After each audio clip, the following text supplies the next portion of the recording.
What's up, guys? How's it going? And naturally, Biocrystal Tech, aka the War Academy, is finally released. And yes, as you all probably fear, T11 is out. But you might be wondering, how do I acquire Helios Infantry, Helios Marksman, and Helios Lancer?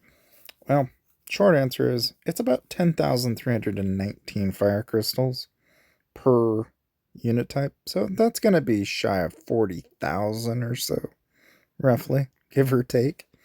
So you're going to have to either A, redeem steel to get yourself some of the wonderful crystal shards, right? Or you're going to need around 10,000 or so fire crystals. It's a lot. It takes a lot of time, a lot of energy, a lot of effort, just like anything, right? Naturally, which one should you do? I would argue, do infantry, do marksmen, then lancers. And the rest of it is just a matter of time and energy and effort. Now, you might be wondering then, okay, how do I go about getting fire crystals? Well, as you might imagine, right, the game has made it very, very simple. They basically made it so that you can, obviously you got your trade vouchers and such.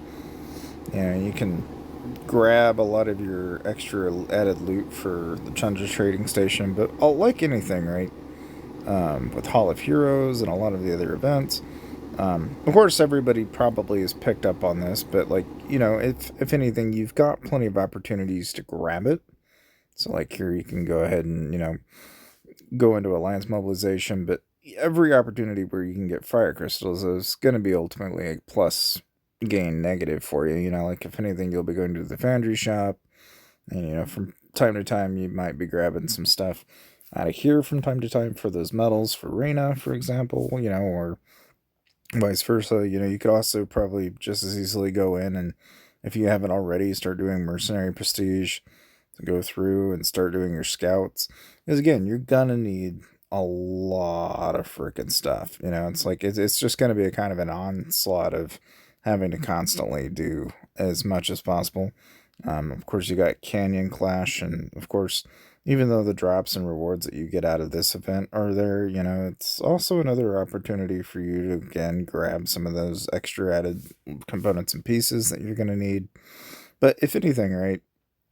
Of course, with the wrap up of King of the Icefield being over with, and of course, people grabbing their loots and such, the only other probable way that you're gonna more than likely get 90% of this stuff is going to be through a couple of main methods. I would say the weekly pack is probably going to be where you're going to get most of your common everyday fire crystals. But is it good value?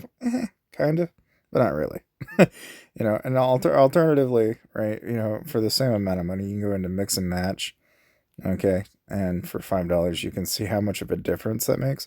But you have to think in terms of okay, you can buy fire crystal shards even now. So you don't just have to think in terms of how many crystals you're getting in a pack, but the shards as well, right? So you got two different ways you could kind of play this. Okay. But the main thing that you have to understand is that with the shards in particular, okay, just to produce some of those shards, you're getting 13 for every 10 fire crystal. Okay. So it's not a 1-to-1 ratio so much as it is a 3-to-1 ratio in terms of what you're getting. That is to say that for every 13 to 10 fire crystal, you're gonna expend a lot of fire crystal in the process, but get more shards as a result. Whereas inversely, if you were to try and buy your way through it, you're gonna find that it's not gonna be cheap. It's not gonna be fun.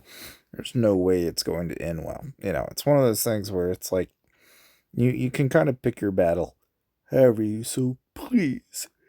It's not really a perfect way to go about this, honestly. Like me personally, I'm gonna go ahead and just grab my charms. So I think that's what I'm gonna focus on while I'm going out and about. But if anything, right, it's just kind of like any other event. If if you put enough energy into it, you're going to easily acquire those fire crystals. And if you've been saving for as long as time can tell, then you'll know why I told you to save your fire crystals, because this is the time when you'll actually start using them. Because there's so many different bonuses in here. I mean, there's like you gain exactly 33,500 just in rally capacity. Yeah, there's cost reductions in here for the healing and and the other thing too is it's like a lot of people just jump into this thinking that, oh yeah, I might get T11. Well, no, you get T11, then you've also got the expense of T11.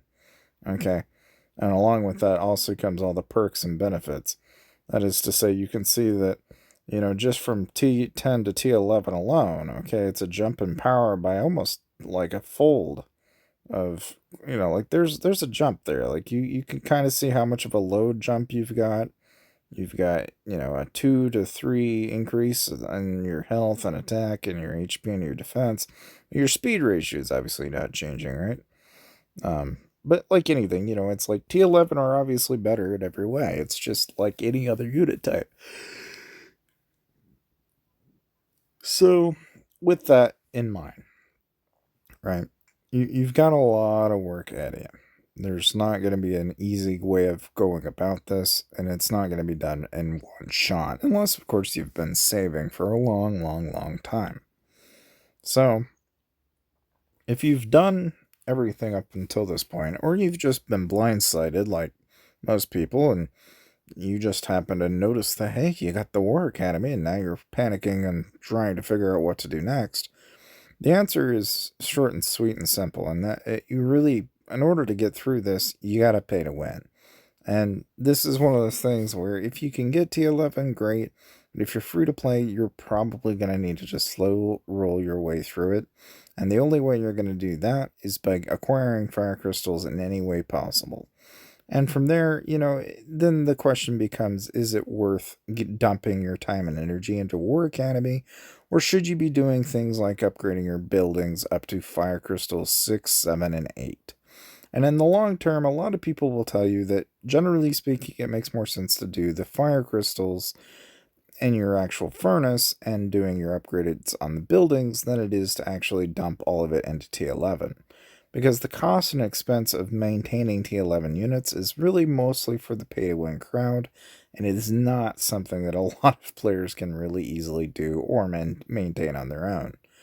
And so with that in mind, I would say, if anything, if you budget to, pay to splurge, right, you're expecting to burn somewhere around 40,000 fire crystals and that whole tree alone.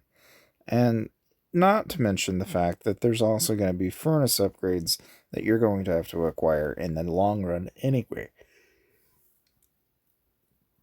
It's one of those things where it really kind of begs to make you question your own sanity at that point. It's like, what do I do and where do I upgrade and how? I can tell you that a lot of the major mid spenders and low spenders are probably going to avoid the War Academy for a while. I don't know if it's going to be a benefit to you in the long term, because ultimately the problem being is that if you don't do it, then you don't have T11 units, and obviously versus someone that does, that's going to put you at a disadvantage. But simultaneously, maintaining T11 units is also not an easy feat on its own, and so it is kind of a difficult choice to make. But now you know what to expect, and you also know what to look for. Of course, there's also more information on the Whiteout Survival Discord, so make sure to check that out, and I'll see you guys next time.